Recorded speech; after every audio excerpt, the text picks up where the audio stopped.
Hello guys, welcome back to SWS Boxing. Delighted to be joined with Lewis Oakford. It's fight week for him. He's got Phil Williams over 4 rounds. It's a rematch. And just explain, just good to get you back on firstly.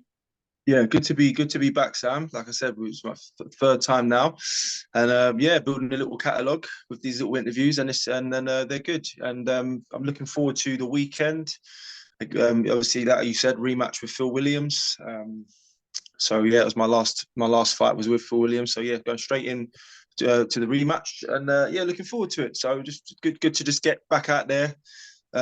Seeing as obviously my last fight meant to be in September, that kind of fell apart. So I'm just happy to get back out there. You know what I mean?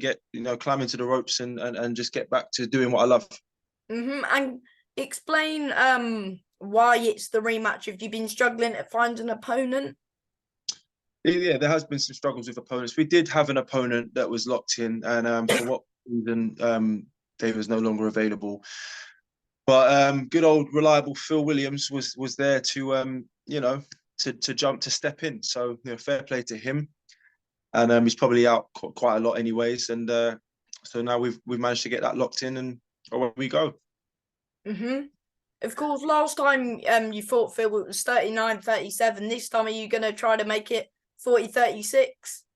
Oh yeah, most definitely. I feel like I might have started a bit slow in the first round, and I still think I won, to be honest with you. But I mean, I get it. I started a bit slow, so yeah. This round, I'll be looking to definitely put on much more of a powerful performance against him. I understand his style, so I've got that data on him now, so I can really push on and really set the pace and put the pressure on him.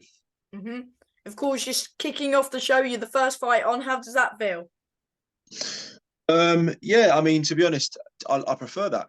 You know what I mean? I prefer to be on first and get that out of the way. And sometimes waiting around can kind of do my head in a little bit. So it'll be nice to be. That's probably the first time I've ever been out first in any event. Whether it's from amateurs to pros. So it'll be interesting.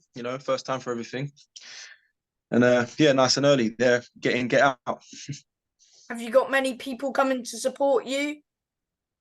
Yeah, got a good few supporters. Obviously, not as many as I would have liked, just purely because of the notice and the short notice, obviously, of me picking this fight and agreeing to it, knowing that I didn't really have that much time. But still got good support coming out, which is I think that's still gonna be. I'll still hear him from hear him roaring, so, and supporting from the ring. So that's all that matters really. Just really looking forward to getting back out there. That's the main thing. Just like I said, it's all numbers now. Just trying to push to get in the Southern Area title shot. Exactly, next year. So we just want to get the numbers, get the fights under our belt, so we can push forward and get that title shot and put ourselves in a good position for the English and just push on. So would you like to fight the likes of get yourself in the mix with sort of Alois Jr., Tommy Fletcher, Spencer Oatman, Sonny Taylor, and East Taj, them sort of lot? Try get yourself in the Southern Area mix. Of course, Miller, that could be a rematch for the area title. Whether that fight goes the distance with you and Miller after the first fight, I don't think it does, but that'd be... Yeah, I don't think it does. I mean, I still beat him. I know it. I just beat that style that he has.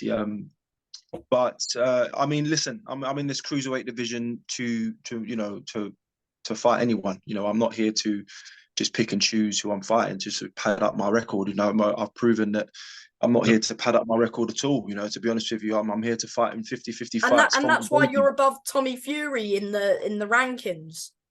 Well, there we go. I mean, to be honest with you, Tommy Fury hasn't really fought anyone himself, other than the fact that he's Tyson Fury's brother. I think that the toughest opponent he's probably had is Jake Paul.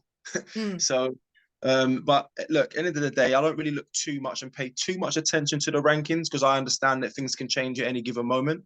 Yeah. But one thing I do know is that I'm here to fight anyone. I'm here to fight anyone. I want to be in big fights. I want to be in good fights, entertaining fights. And like I said, I'm ready to really put on a show and try and get into these fights and get in the mix. So definitely, I'm excited about it. Because of course the Southern Area, I do believe, will be now vacant. Do you think don't you? Oh no, you've already had a 6 rounder, haven't you? Yeah, you did against Ross. Yeah, yeah, I had a 6 rounder against Ross. So So everything I'm just goes yeah. well on Saturday, then surely you're in line to fight for it. I'm hoping so, Sam. You know what I mean? I'm hoping so.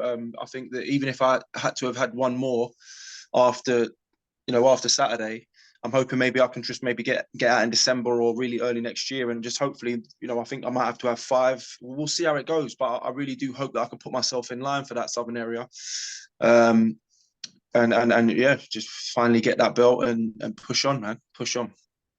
Hmm. Of course, your first fight was in the away corner. Could we expect, if like opportunities come in the away corner, that we could see you like in the away corner, like? Again, yeah, definitely. I mean, if an away fight presented itself and made sense, and like for instance, if I came away unscathed on Saturday with no cuts, because I've been getting some cuts in my last couple of fights, and obviously it's putting me back a month. So if all goes well and I'm feeling good to go straight into to December, I'm all for it. Do you know what I mean? I train really hard. I'm always in shape. I stay ready so I don't have to get ready. So when that time comes and there is an away fight that makes Because in sense, case like I'm all over it. like you get a phone ring saying TNT Sport, Tommy Fletcher or somebody like that, you'll be ready for it. I'll definitely. So I mean, always look, ticking over. oh, 100%. Definitely. All I need is 2 weeks to get myself, maybe a couple of rounds of bit of sparring, Mm. up the intensity a little bit, and then straight in. And that's what I try and do. I try and stay like since I've turned pro. I've always tried to stay around my weight limit first of all, which is you've got to be quite strict with, because you don't want to cut too much weight. So I try and stay around my weight limit, and I try to always stay as fit as I possibly can stay, just so I can be ready. So if I do get that opportunity, all I need is a couple of weeks and I can get straight in. And that's how you got to be in this game, especially in the cruiserweight division. Anything can happen at any given time. You've got guys dropping out of title fights. Like Nathan Corliss stepped in for the English against Vidal Riley. The reason why is because he managed to do it because he was probably ready. He was ready and near enough ready to what he needed to be. So, and that's what you got to do. You got to always stay on the ball and stay ready, because you never know when that call might come up, and you have to step in and that's where you can pull off upsets, and you can really make a massive impact in this boxing world. If you stay ready, you got your chances. Like Andrew Ruiz, look at this big story with Andrew Ruiz against AJ. Stepped in when Jerome Miller had to get pulled out, tested positive for steroids, whatever. Stepped in and won the world title. I mean, who would have thought that? He was probably not even expecting that call. And got that call. Do you know what I mean? And so that just shows you that you got to be ready at all times. You never know what's around the corner. So that's what we do, man. Why did your fight get cancelled in September? Was there There was basically a complication on my form. It was an optical form. The optician had put down some stuff on the form that was incorrect, to do with an eye injury that I once sustained a long time ago, right back in like 2018. I sustained an eye injury. It was a football injury, actually, a freak accident. It was, to be honest. I was closing down a defender, trying to get the ball off him to score, because I'm a bit like Thierry Henry. And basically, he booted the ball and it hit my eye, and it literally blinded me momentarily. But it wasn't a torn retina or anything. It was just some damage there, some blood bleeding behind the eye. So there's some slight scar tissue, but nothing drastic at all. It was healed up perfectly, and I've fought and been fine, and everything's fine. I've never had an injury since. But the optician, once they done their test, it sort of kind of indicated that there might have been a retina tear, but they went along and sort of kind of put down retina tear on my optical form, and made a mistake in making the assumption that it was a retina tear, but it wasn't. And so it was just a big mix up, a big mistake. But because the board take things like this so serious, when obviously the email was sent to the board from the optician, and the application was sent, the board basically rejected me to fight, purely just because they was more concerned about the health of my eye, which was later found out to be perfectly fine. And it was just that I needed to provide. When you found out that it was perfectly fine, were you annoyed in a way? Because I was very, very annoyed. I went storming into Specsavers, really angry, basically, really angry, telling them sort of how I felt. Probably was a bit loud, probably maybe even scared a couple of customers in there, which I did apologize for afterwards. But listen, with this is our livelihood at the end of the day. This is my career. And that's exactly what I said to him. This is my career. I can't have people making mistakes like this. You've cost me this fight. And clearly you're not going to be the ones that are going to be paying me, the purse for the fight, for instance. So look, it is what it is. I'm not going to dwell on it. It is one of them situations that Well, at least you've got another fight. It's not like the phone hasn't rung again, because if that would have really bugged you if you didn't get out one more time this year. But that's the thing. thank your manager. Because thanks Steve Goodwin for sorting out another fight for me. 100%. He always delivers and he always comes through.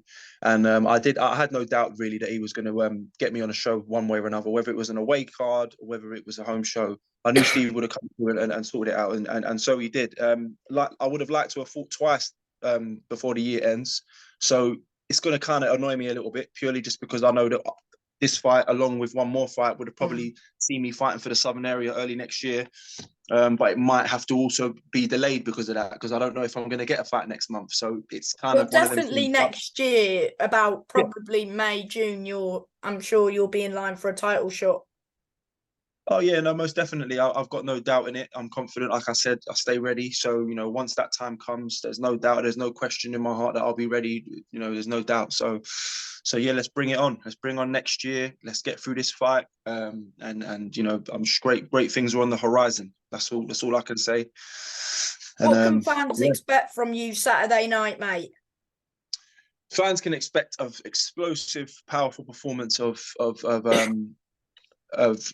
showing my boxing skill, really trying to put it all together. I feel like I've shown drips and drabs of what I'm capable of, but I feel like under the circumstances, I've not managed to really show what I can do when I relax, sit on my shots and really put it all together. You think sometimes you need to just start to pace yourself a bit? That's probably 100%. I think that my debut was quite wild. I think it was wild anyway in general from Miller. It was just a full-out dogfight. It was just dogfight. It was just sort of like, we was really just trying to get each other out of there. I don't even think neither of you landed a single jab in the fight. Yeah, I think I landed, in the third round was probably the round where I did actually start landing my jab. Other than that, though, it was literally just trying to throw bombs and just get each other out of there, because it was just that sort of really cagey debut. But McGuigan didn't land a jab at all, and I'll be critical of myself on that. My coach was very critical too. Yeah, because you were trying to go for the knockout. Yes, you buzzed him a few times, but Ross he did well to tie you up and smother your work as well a bit. Yeah. No, he did smother the work. He definitely knew how to manage to survive in that scenario. And I think I just kind of kept going back into that, that mindset of just trying to get him out of there. So it's all been drips and drabs. It's all just me learning on the go. Like I said, throwing myself in these big fights. I didn't choose journeyman at the beginning of my career to sort of kind of, pace myself and pick my shots. I kind of went straight into the fire against pretty tough opponents, pretty good skilled opponents. And I feel like, I'm just sort of finally getting to a point where I'm sort of, getting into that pro game, settling in, and I'm going to start to execute things much better now and be more patient, more paced. And but really, because you've had those two fights early in your career, that's why your ranking's so high. Exactly. Yeah, exactly. And that doesn't stop, and that's still my intentions. And if not, even more now, I want to go even for higher ranked opponents and try and prove myself against them guys. So the plan still remains the same. My debut was just as tough as any debut can be, and I'm looking to push on now for the big tough fights that I feel like I can win. I feel like I can overcome the adversity that's faced, and I think I'll beat these guys. I really do. Just Can we expect a knockout from you Saturday, or the usual saying you're not going to go this time? You're not going to go like 10. You're not going to look for it. I'm not gonna go hunting for it, and I'm not gonna go head hunting for it in a sense where I'm sort of kind of forgetting my fundamentals. But I will guarantee that I will be. If it comes, it comes. But I will be much more calculated and meticulous with this fight. I'm just going to, like I said, take my time with it, and I'm sure it's going to be probably my best performance to date. That's what I would say confidently.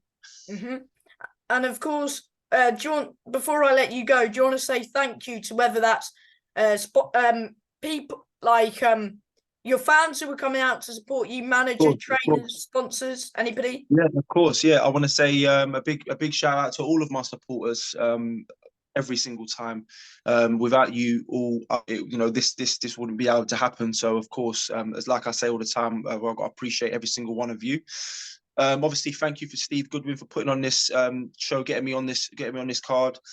Obviously for my coach as well, with his patience and getting us to this point now, working as a great team, and that's Matt Hurst and John, and all my sponsors, Trapaholic, That Life, Gym Supplements in High Wycombe, Cressix. Am I missing any? No, I'm not. I think that's about it. So any sponsors out there as well that want to collaborate, I'm definitely open for that as well.